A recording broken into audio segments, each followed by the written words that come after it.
العلم هو النور الهادي والمفتاح لكل الخير من يرد الله به خيرا. الرحمن الرحيم. وأما الغلام فكان أبواه مؤمنين فخشينا أن يرهقهما طغيانا وكفرا فإنه كما في حديث مسلم طبع كافرا ولو عاش لأرهقهما ذلك أي لمحبتهما له يتبعانه في ذلك. بہرحال بچہ جس کے والدین ایماندار تھے، فخشینہ تو ہمیں اندیشہ ہوا کہ ان یرہقہما کہ وہ اپنے والدین کو طغیانا و کفرا سرکشی اور کفر میں نہ ڈالے، یا دونوں پر سرکشی اور کفر کا اثر نہ ڈالے. کما فی حدیث مسلم،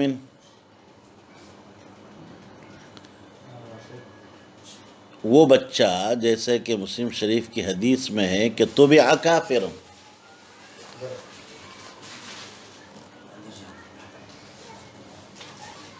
کافر پیدا کیا گیا تھا، کفر پر پیدا کیا گیا تھا. ولو عاش،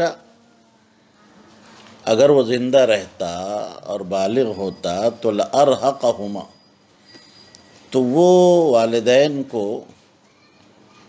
سرکشی اور کفر میں ڈالتا، ان پر اثر ڈالتا. لمحبتہما لہ یتبعانہ فی ذلک، اور وہ والدین بچے کی محبت کی وجہ سے اس معاملے میں بچے کا اتباع کرتے، بچے کی پیروی کرتے. فأردنا أن يبدلهما بالتشديد والتخفيف،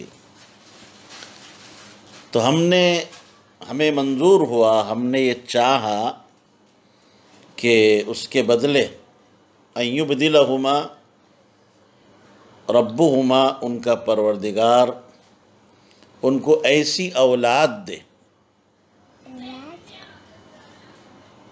خیرا منہ زکاۃ، جو کہ پاکیزگی میں یعنی دین میں اس سے بہتر ہو. وَأَقْرَبَ رُحْمًا، اور والدین کے ساتھ محبت کرنے میں اس سے قریب تر ہو یا بڑھ کر ہو. جی، حضرت خضر علیہ السلام قتل غلام کی حقیقت کو حضرت موسیٰ علی نبینا علیہ السلام کے روبرو ظاہر فرما رہے ہیں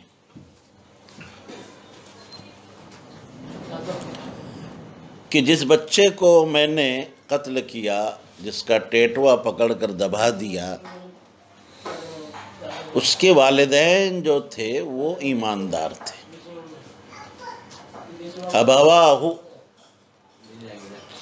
سے مراد ماں اور باپ دونوں ہیں. یہاں ابواہ تغلیباً کہا گیا. فخشینا، تو ہمیں اندیشہ ہوا. یہاں پر اس واقعے میں خشینہ جمع متکلم کا صیغہ استعمال کیا گیا، اور آگے بھی فأردنا، یہ دونوں ہی صیغے جمع متکلم کے ہیں. اس میں ایک وجہ تو یہ ہو سکتی ہے کہ یہ خشیت اور ارادہ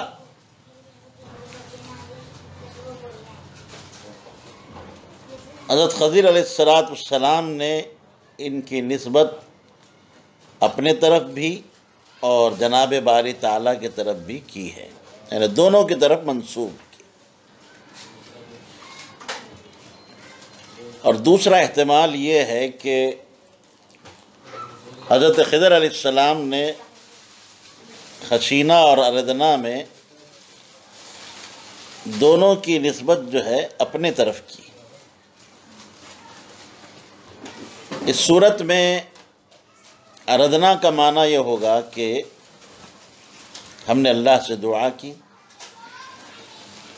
کیونکہ کسی لڑکے کے بدلے میں اس سے بہتر اولاد دینا یہ خالص اللہ تعالیٰ کا فعل ہو سکتا ہے۔ اس میں حضرت خضر یا آپ کے علاوہ کوئی دوسرا ہرگز شریک نہیں ہو سکتا۔ یہ دو احتمال ہیں۔ ان یرہقہما طغیانا وکفرا، ارہق یرہق ارہاقا، کہ وہ بچہ بڑے ہو کر بالغ ہو کر اپنے ان مومن والدین کو سرکشی اور کفر میں مبتلا کر سکتا تھا، اس لیے اسے بلوغت سے پہلے ہی قتل کر دیا گیا تاکہ نہ رہے بانس نہ بجے بانسری۔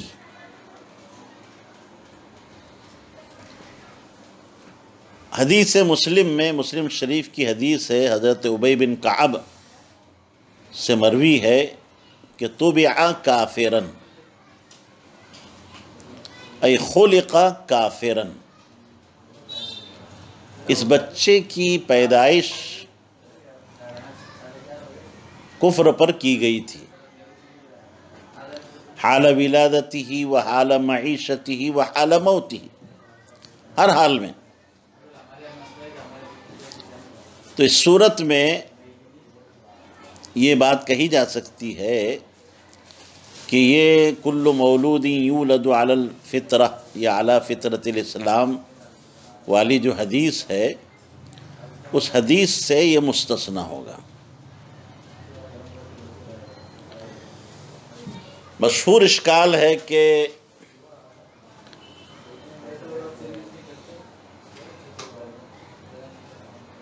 اگر اللہ تعالیٰ کے علم میں یہ بات تھی کہ یہ لڑکا کافر ہوگا اور ماں باپ کو گمراہ کرے گا اور ان پر سرکشی اور کفر کا اثر ڈالے گا، تو ایسی صورت میں تو علم الہی کے مطابق اس واقعے کا ہونا ضروری تھا، کیونکہ آپ کا اور ہمارا یہ عقیدہ ہے اہل ایمان کا کہ علم الہی کے خلاف تو کوئی چیز ہو نہیں سکتی۔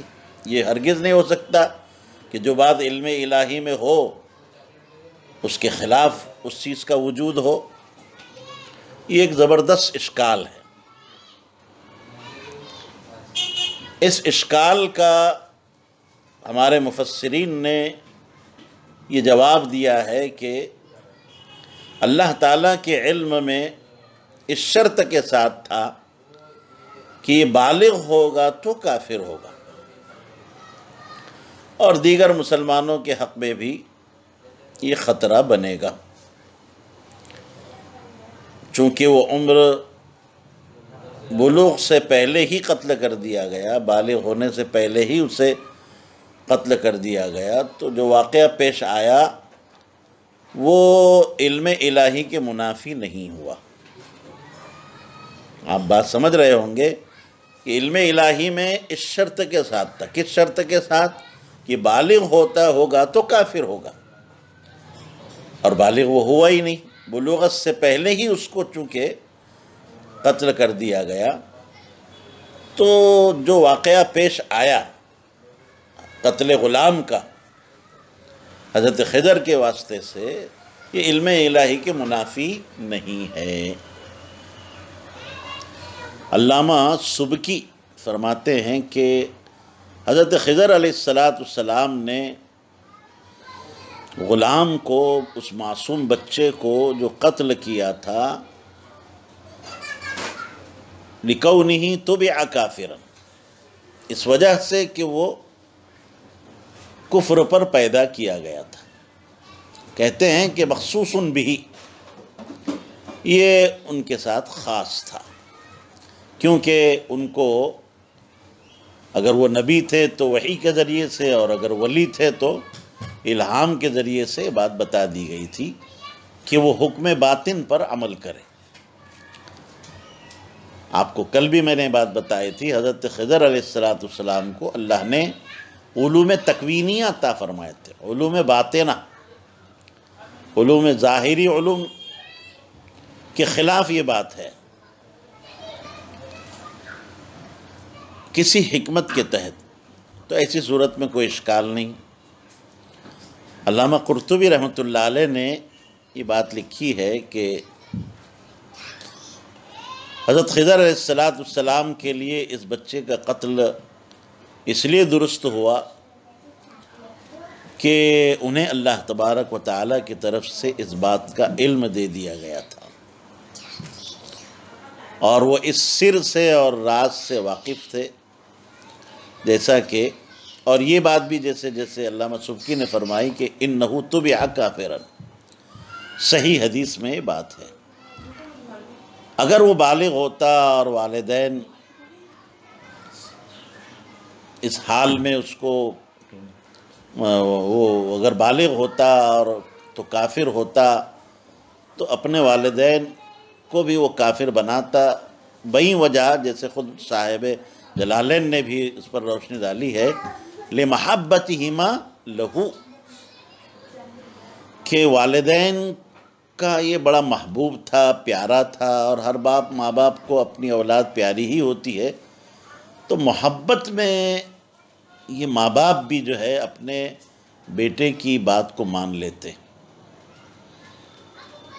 یاد رکھیے، قتل صغیر، چھوٹے بچے کا قتل کرنا اذن الہی کے بغیر تو محال ہے، تو اللہ تعالیٰ نے، اللہ تو فعال لما یرید ہے، القادر علی ما یشاء ہے، جو کچھ چاہے کر سکتا ہے۔ اللہ کی طرف سے حضرت خضر کو یہ اشارہ ملا، حکم الہی کو انہوں نے جو ہے بجا لایا، جو ظاہر میں محسوس ہو رہا تھا کہ غلط ہو رہا ہے، لیکن حکم باطن کے اعتبار سے بالکل بجا بات تھی اور حکم الہی کے بالکل موافق بات تھی۔ حضرت خضر علیہ السلام اسی کا ذکر کر رہے ہیں، فَأَرَدْنَا أَن يُبْدِلَهُمَا یا يُبَدِّلَهُمَا، بدل یبدل تبدیل اور ابدل یبدل ابدال۔ آپ یہاں اس کو باب تفعیل سے بھی پڑھ سکتے ہیں، یہ حضرت نافع اور کی جو ہے قرات ہے، اور ان کے علاوہ دیگر حضرات جو ہیں ان کے یہاں ابو عمرو بصری اور نافع کی قرات ہے تبدیل تشدید کے ساتھ، اور باقون کی قرات جو ہے وہ ابدال کے ساتھ، تخفیف کے ساتھ۔ تو ہمیں یہ بات منظور ہوئی کہ ان یبدلہما ربہما، کہ ان دونوں کو، یعنی اس بچے کے والدین کو، ان کا رب، ان کا پروردگار، ان کا پالنہار، خیرم منہ کی ضمیر کا مرجع وہ بچہ، غلام، اس غلام سے بہتر اولاد دے، کس کے اعتبار سے؟ زکاتن، ای صلاحا و تقن، تقوی میں، صلاح میں، یہ لڑکے سے وہ بہتر ہوگا وہ بچہ جو اللہ تبارک و تعالیٰ اس بچے کے بدلے میں عطا کرے گا۔ ایک سی بات تو یہ، وَأَقْرَبَ مِنْهُ رُحْمًا بسکون الحاء وضمها، دونوں طریقے سے پڑھا جا سکتا ہے۔ اکثر قراء کی قرات بسکون الحاء ہے، رحمہ اور روحومہ، یہ ابن عامر شامی کی لغت ہے، قرات ہے، اور یہ دونوں لغات ہیں، رحمہ اور رحومہ، ای رحمتن، وہی البر بوالدیہ، جی، اور اس بچے سے وہ رحمت میں، شفقت میں، محبت میں قریب تر ہوگا اور بڑھ کر ہوگا۔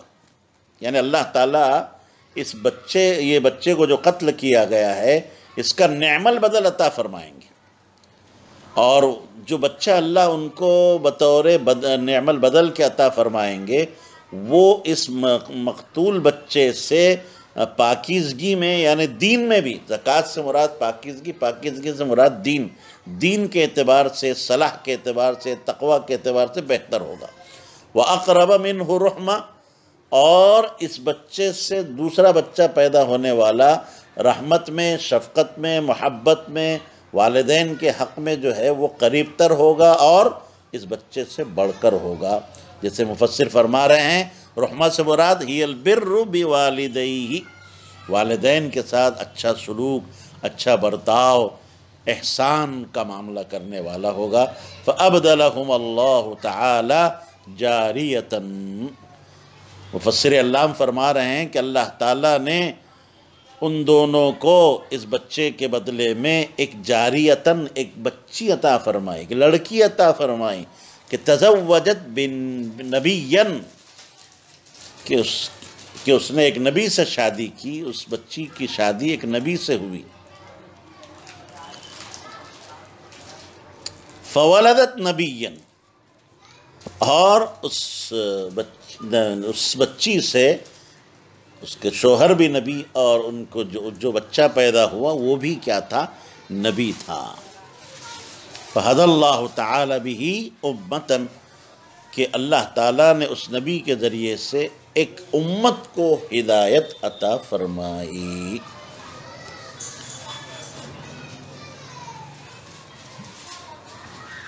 جی،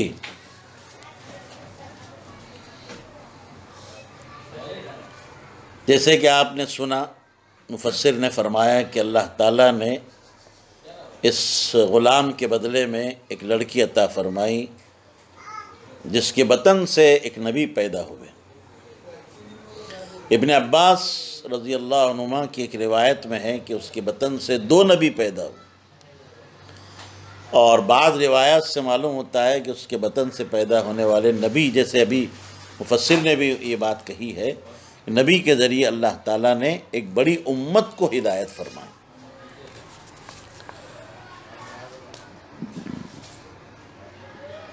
جی، وَأَمَّا الْجِدَارُ فَكَانَ لِغُلَامَيْنِ يَتِيمَيْنِ فِي الْمَدِينَةِ وَكَانَ تَحْتَهُ كَنْزٌ مَالٌ مَدْفُونٌ مِّن ذَهَبٍ وَفِضَّةٍ لَهُمَا وَكَانَ أَبُوهُمَا صَالِحًا۔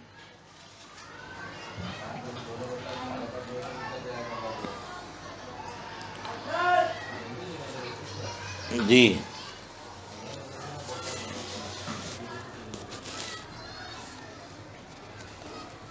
اور بہرحال دیوار کی حقیقت یہ ہے کہ کان لغلامین یتیمین،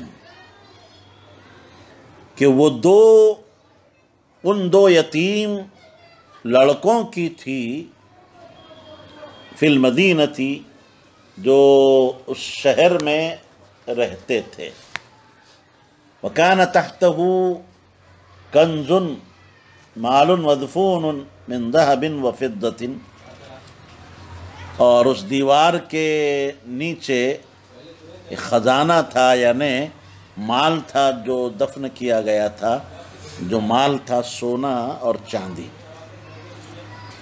وَكَانَ أَبُوهُمَا صَالِحًا، اور ان دونوں کے والد جو تھے وہ بڑے نیک بخت تھے۔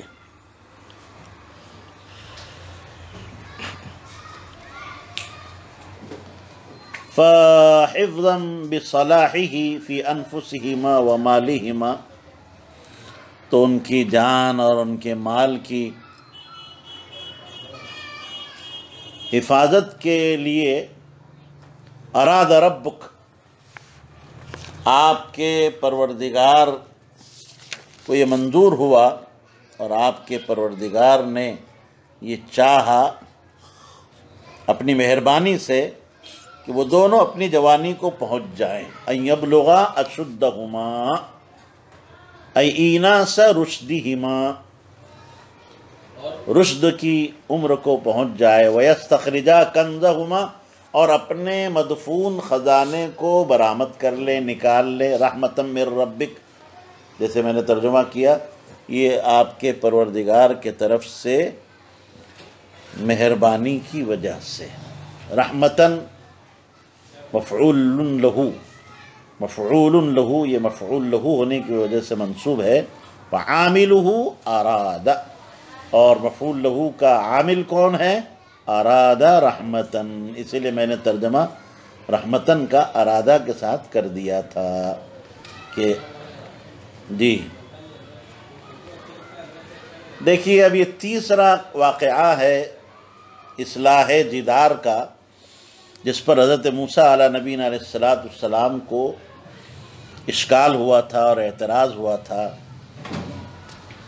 حضرت خضر علیہ السلام اس کی حقیقت کو جو ہے بتلا رہے ہیں کہ کان لغلامین یتیمین، کہ یہ جو ہے دو یتیم بچوں کی تھی۔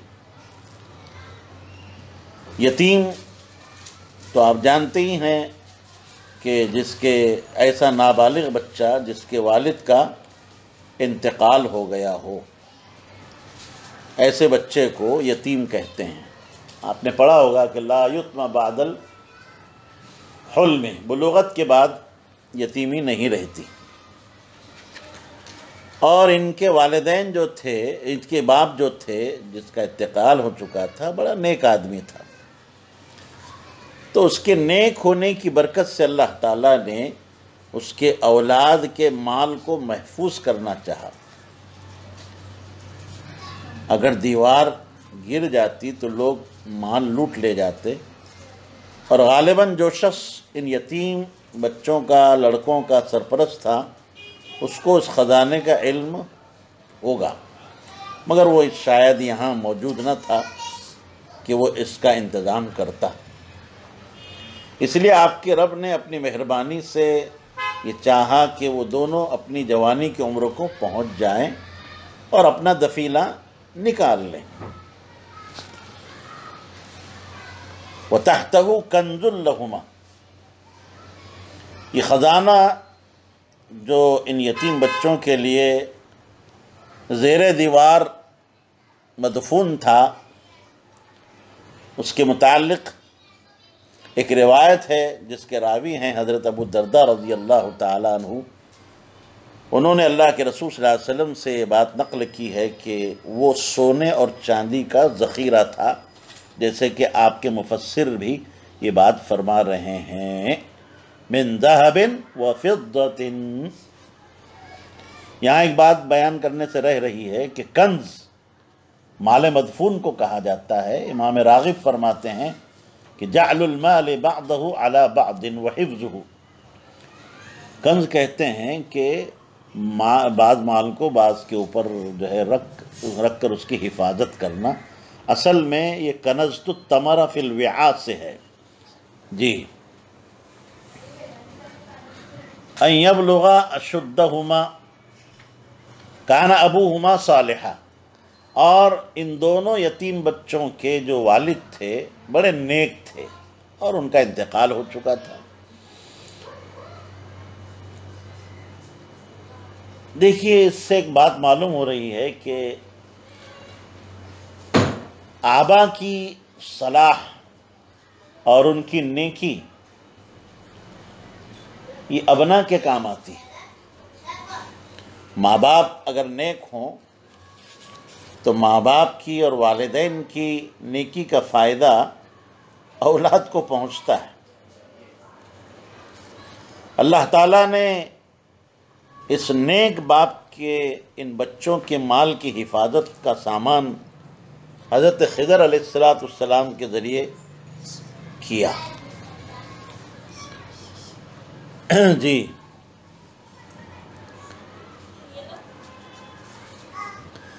محمد بن منقدر رحمۃ اللہ علیہ فرماتے ہیں کہ اللہ تعالیٰ نیک بندے کی نیکی اور اس کی صلاحیت کی وجہ سے اس کی اولاد اور اولاد کی اولاد اور اس کے خاندان کی اور اس کے آس پاس کے مکانات کی بھی حفاظت فرماتے ہیں۔ صاحب تفسیر مظہری نے محمد بن منقدر رحمۃ اللہ علیہ کے حوالے سے یہ بات لکھی ہے۔ علامہ قرطبی نے اپنے جو ہے تفسیر میں حضرت شبلی کا قول ذکر کیا ہے، فرماتے تھے کہ میں اس شہر اور پورے علاقے کے لیے امان ہوں۔ جب حضرت کی وفات ہو گئی تو ان کے دفن ہوتے ہی دیلم کے کفار نے دریائے دجلہ کو پار کر کے بغداد پر جو ہے قبضہ کر لیا۔ اس وقت لوگوں کی زبان پر یہ تھا کہ ہم پر ایک مصیبت نہیں، دوگنی مصیبت ہے، دوہری مصیبت ہے۔ ایک تو یہ ہے کہ شبلی کی وفات، اور دوسرے ہیں یہ جو ہے کفار دیلم کا بغداد پر قبضہ۔ قاضی ثناء اللہ پانی پتی رحمۃ اللہ علیہ نے اپنی تفسیر میں یہ بات لکھی ہے کہ اس بات، جیسے میں نے بھی عرض کیا کہ لوگوں کو چاہیے کہ علماء اور صلحاء کی اولاد کے ساتھ شفقت کا معاملہ کرے، ان کی رعایت کرے۔ ہاں، جب وہ کفر اور فسق اور فجور میں مبتلا ہوں تو اور بات ہے، جب تک یہ حال نہ ہو وہاں تک ان کے ساتھ شفقت کا، رحمت کا اور مہربانی کا معاملہ کرنا چاہیے۔ اراد ربک ان یبلغا اشدہما ای ایناس رشدہما۔ اشد یہ شدت کی جمع ہے، مراد جو ہے قوت ہے، یعنی وہ عمر جس میں انسان اپنی پوری قوت کو پہنچ جاتا ہے اور بھلے برے کی تمیز اس کے اندر پیدا ہو جاتی ہے۔ امام ابو حنیفہ رحمۃ اللہ علیہ کے نزدیک یہ 25 سال کی عمر ہے، اور بعض حضرات کے یہاں 40 سال کی عمر ہے۔ قرآن کریم میں ہے حتی اذا بلغ شدہ وبلغ 40 سنۃ وَيَسْتَخْرِجَا كَنزَهُمَا رَحْمَةً مِّن رَّبِّكَ۔ حضرت خضر فرما رہے وَمَا فَعَلْتُهُ أَيْ مَا ذُكِرَ مِنْ خَرْقِ السَّفِينَةِ وَقَتْلِ الْغُلَامِ وَإِقَامَةِ الْجِدَارِ عَنْ أَمْرِي، کہ میں نے سارے یہ امور جو انجام دیے، جو سارے کام میں نے کیے ہیں، جیسے خرق سفینہ، کشتی کے تختے کو جو ہے پھاڑ دینا، توڑ دینا، قتل غلام، معصوم بچے کو قتل کر دینا، اقامت جدار، دیوار کو جو ہے سیدھا کر دینا، میں نے اپنی رائے سے اور اپنے اختیار سے نہیں کیا، نامری ای اختیاری، بل بأمر الہام من اللہ تعالی۔ دیکھیے مفسر نے الہام من اللہ تعالی کہہ کر اپنے جو ہے رجحان کو بھی واضح کر دیا کہ صاحب تفسیر جلالین علامہ ہمارے مفسر علام کے یہاں وہ ان کی نبوت کے قائل نہیں ہے بلکہ ان کی ولایت کے قائل ہے، اس لیے یہاں الہام من اللہ تعالی فرمایا کہ اللہ کی طرف سے الہام ہوا تھا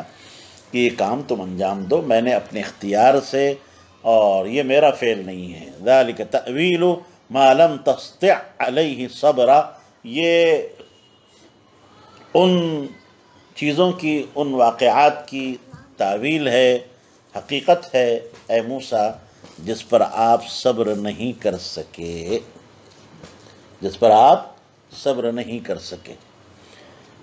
یقال استطاع و استطاع بمعنی اطاق، یہ دونوں طریقے سے اس کا استعمال ہوتا ہے۔